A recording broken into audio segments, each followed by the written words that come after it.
अस्सलाम वालेकुम नाज़रीन, आप देख रहे हैं गेट रियलिटी और मैं हूं आपका होस्ट मोहब्बत अली। नाज़रीन, एक तरफ रूस की तेल की मईशत, दूसरी तरफ अमेरिका की आलमी इजारादारी और बीच में फंस गया भारत। रूस से सस्ता तेल खरीदने पर भारत एक नई आलमी जंग की जद में आ चुका है। लेकिन ये जंग मैदान में नहीं बल्कि तेल के टैंकरों, मुआशी पॉलिसियों और सफारती धमकियों के जरिए लड़ी जा रही है। अमेरिका ने बराह रास्त नई दिल्ली को खबरदार कर दिया है कि रूसी तेल से हाथ खींचो वरना नताइज के जिम्मेदार खुद होगे। मामला सिर्फ तेल का नहीं, ये आलमी ताकतों के तवाजुन का सबसे हसास मोड़ है, जहाँ भारत की एक गलत चाल उसे न सिर्फ मुआशी तन्हाई बल्कि आलमी दबाव की दहलीज पर ला खड़ा कर सकती है। आज की रिपोर्ट में हम आपको बताएंगे कि भारत ने रूसी तेल खरीदकर अमेरिका को कैसे धोखा दिया। भारत की चालाकी और दीदा दलेरी देखें। अमेरिका ने रूस से तेल खरीदने पर पाबंदियां लगाईं और भारत ने खामोशी से रूस से तेल खरीदा और उसे महंगे दामों अमेरिका को ही बेच दिया। इस पूरे वाकये की हकीकत क्या है?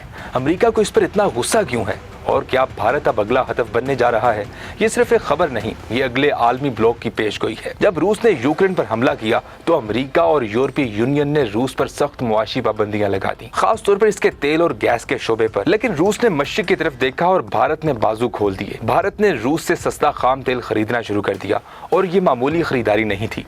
सिर्फ 2023 में भारत ने रूस से $100 अरब से जायद का तेल खरीदा और फिर इसे रिफाइन करके दुनिया भर में हत्ता कि अमेरिका को भी बेचना शुरू कर दिया। यानी भारत तेल का बीच वाला ताजर बन गया, रूस से लेता, खुद कमाता और पाबंदियों को बाईपास करता। तो यहाँ सवाल ये पैदा होता है कि इस सारे प्रोसेस में अमेरिका को तकलीफ क्यों हुई? अमेरिका को असल तकलीफ उस वक्त हुई जब पता चला भारत ने न सिर्फ रूस से तेल खरीदा बल्कि उसे रिफाइन करके दोबारा अमेरिकी और यूरोपीय कंपनियों को बेचा। यानी अमेरिका जिसने रूसी तेल पर पाबंदी लगाई थी वही तेल अब भारत से खरीद रहा था, बस पैकिंग बदल गई थी। ये अमेरिकी पाबंदियों की खुली खिलाफ वर्जी तो नहीं, लेकिन एक चालाक चक्कर जरूर है जिसने वाशिंगटन को गुस्से से पागल कर दिया। तो आइए अब जानते हैं कि अमेरिका भारत के खिलाफ क्या करने जा रहा है। जुलाई 2025 में अमेरिकी वजारत खजाना ने भारत की कई ऑयल इंपोर्ट कंपनियों पर तहकीकात शुरू की। अमेरिका ने बाकायदा तौर पर भारत को खबरदार किया कि अगर आपने रूस से तेल लेना बंद ना किया या प्राइस कैप पॉलिसी की खिलाफ वर्जी बंद ना की तो हम आपकी कंपनियों पर पाबंदियां लगा सकते हैं। और ये पाबंदियां सिर्फ माली नहीं बल्कि भारत को SWIFT जैसे आलमी मालियाती निजाम से निकालने की धमकियां दी जा रही हैं। साथ ही ये कहा जा रहा है कि हम अपने इत्तेहादियों से ऐसे रवैये की तवक्को नहीं रखते। यहाँ ये बात याद रखें कि भारत की कमर पहले पाकिस्तान तोड़ चुका है, दूसरी जानिब से चाइना ने भी भारत को तिजारती और दिफाई मैदान में बहुत टफ टाइम दिया हुआ है। अब ईरान भी भारत का साथ छोड़ चुका है और अमेरिका भी एप्पल समेत अमेरिकन कंपनीज को ये वाजे कर चुका है कि बिजनेस करना है तो भारत से निकलो और अपने मुल्क में आओ। और अब रूस ने भारत के ताबूत में आखिरी कील रूसी तेल की इंपोर्ट पर पाबंदी की सूरत में ठोक दिया है। तो सवाल ये है कि अब भारत क्या करने जा रहा है? भारत का मौक़िफ़ वाज़ेह है कि हम अपनी खुद मुख्तार खारजा पॉलिसी रखते हैं।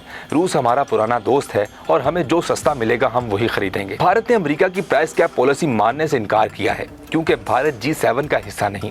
इंडियन हुकूमत का कहना है कि रूस से तेल खरीद कर आवाम को रिलीफ दिया जा रहा है और ये तिजारत किसी आलमी कानून की खिलाफ वर्जी नहीं। मसला सिर्फ तेल का नहीं, असल खेल है ताकत का।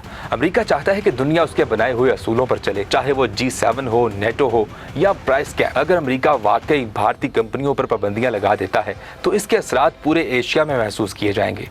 भारत आलमी मालियाती निजाम से कट भी सकता है या फिर वो रूस और चीन की बनाई गई मुतबादिल करेंसी और निजाम में शामिल हो सकता है। यानी नई मुआशी सर्द जंग शुरू हो चुकी है और भारत अब मैदान के बीचों बीच खड़ा है। रूस से सस्ता तेल, अमेरिका का गुस्सा और भारत की जिद। अब सवाल यह है कि भारत कब तक ये दो कश्तियों पर सवार रह पाएगा?